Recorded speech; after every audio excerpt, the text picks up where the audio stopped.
सबसे पहले शिव जी और माता पार्वती के चरणों में प्रणाम करती हूँ। नीलम दीदी, हरिंदर भैया के चरणों में प्रणाम करती हूँ। गुरु भाई गुरु बहनों के चरणों में प्रणाम करती हूँ। माता पिता के चरणों में प्रणाम करती हूँ। गुरु भाई गुरु बहनों, अगर हमारी वीडियो अच्छी लगे तो लाइक करें, शेयर करिए। अगर चैनल पर नए हैं तो सब्सक्राइब कर लीजिएगा, क्योंकि जो भी वीडियो पढ़े तथा कहानी पढ़े आप तक आसानी से पहुँचे। कमेंट में महादेव का नाम ज़रूर लिखिए। लिखने से, बोलने से सारे दुख दूर हो जाते हैं। गुरु भाई गुरु बहनों, आप लोगों से प्रार्थना पूर्वक निवेदन है कि कथा को पूर्ण सुने तथा कथा को आधा सुनने से मनुष्य पाप के भागी बनते हैं। अतः कोई भी कथा को पूरा सुनना ही चाहिए। एक तो कहानी सुनेंगे ही नहीं तो उसमें क्या घटित हुआ था, क्या करना चाहिए कि ये घटना ना हो, और दूसरे में शिव जी का अपमान होता है। वीडियो को लाइक करें, शेयर ज़रूर करिए। आप लोग शेयर करिएगा तभी तो और भी शिव भक्तों तक कथा पहुंचेगी और लोग भी इस कथा को सुनकर पुण्य के भागी बनेंगे। एक पति पत्नी थे, उनकी एक बेटी थी। वह बहुत ही गरीब था। दोनों पति पत्नी शिव जी के भक्त थे और उसकी बेटी उतनी ही अलग। वह अपने माता पिता का सम्मान नहीं करती। एक दिन वह अपनी माँ से कुछ पैसे मांगी कि मुझे पार्टी करनी है तो पैसे दे दो। उसकी माँ ने कहा, बेटा तुम तो जानती हो कि यह घर तुम्हारे पापा कैसे चलाते हैं और बेमतलब के खर्च करने के लिए मांग रही हो। यह उसकी बेटी बोलने लगी, जब देना ही नहीं है तो मुझे अपना भाषण मत दो, रखो अपने पैसे अपने पास। यह बोलकर अपने कमरे में चली गई। सुबह से दोपहर होने को आया, लेकिन वह रूम से बाहर नहीं आई। तो उसकी माँ ने ही उसके कमरे में खाना लेकर गई। यह देखकर उसकी बेटी गुस्से में बोली, तुम यहाँ क्यों आई हो?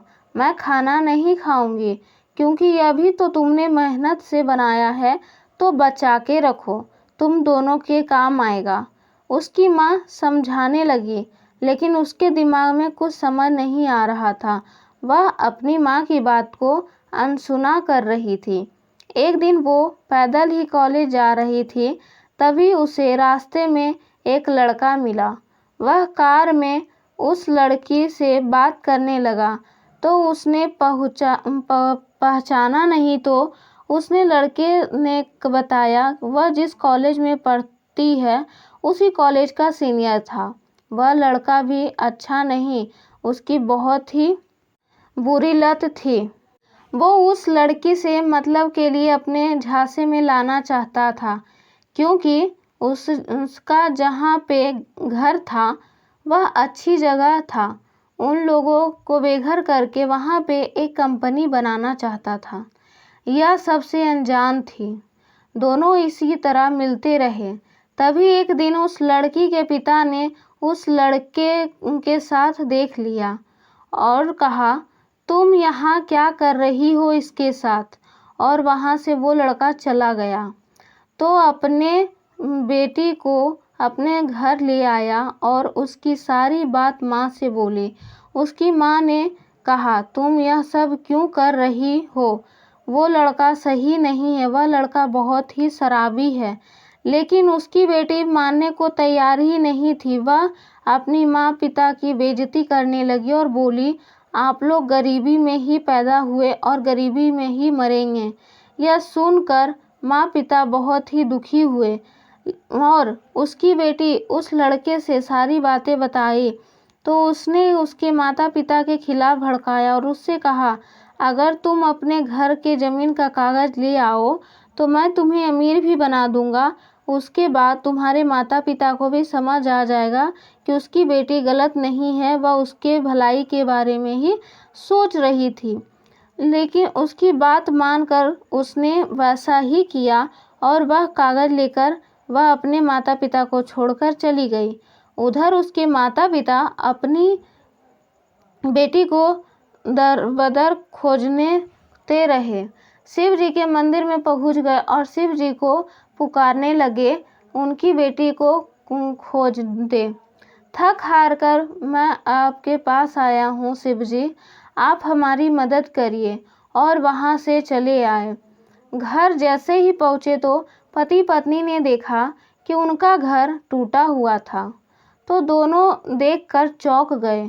तो उसकी बेटी, वो लड़का वहाँ पे था। यह दोनों पति पत्नी ने अपनी बेटी से बोले कि अगर तुम मुझे छोड़कर चली गई थी तो यहाँ सब हम लोग के साथ ऐसा क्यों की? तो उसकी बेटी ने कहा, माँ पिताजी, यह सब आप लोगों को गरीबी से निकालने के लिए ही कर रही हूँ। तभी उस लड़के ने कहा, तुम कहाँ हो? ओ, यहाँ मेरा है। यह लोग यहाँ से चले जाओ तुम लोग। यह सुनकर उसकी बेटी बोली, यह तुम क्या बोल रहे हो? तुमने कहा था कि यह हमारे फायदे के लिए है, फिर ऐसा क्यों कर रहे हो? और तुम तो मुझसे प्रेम करते हो। तो उस लड़के ने कहा, कैसा प्रेम? मैं तुम्हें नहीं जानता। तुमने खुद यह ज़मीन मुझे बेचा है, यह घर बेचा है। तुमने खुद अपने होश हवास में सब कुछ दिया है। तभी लड़की के माता पिताजी शिव जी के नाम लेकर रोने लगे कि जिस बेटी को अपना गुरूर माना वही हमें रोड पर ले आई। शिव जी ने, आप ही हमारे सहारे हैं, आप ही कुछ करिए। अगर आपकी पूजा सच्चे मन से की है तो आप मेरा सहारा बनिए। और उसकी बेटी अपने माता पिता से भी माफ़ी मांगने लगी कि मुझे माफ़ कर दीजिए। मैं अमीरी के अंधे में आकर, इसकी बातों में आकर मैं आपके खिलाफ गई। मैंने आप दोनों की कभी इज्जत नहीं की। आप माता पिताजी का अपमान किया। आप मुझे क्षमा करिए, मैं बहुत ही गलती कर दी हूँ। तभी सारी बातें वो लड़का सुन रहा था। तभी वहाँ पे एक सर्प आया और उस लड़के को काट लिया। और यह देखकर लड़की के माता पिता ने उसका जान बचाया। यह देखकर वो लड़का उससे माफ़ी मांगने लगा कि मैंने आपके साथ इतना गलत किया और आपने मेरी जान बचाई, मुझे क्षमा करिए। और दोनों को यह ज़मीन दे दी और घर बनाकर भी दे दिया। और दोनों साथ में रहने लगे और उसकी बेटी से शादी भी कर लिए। हर हर महादेव।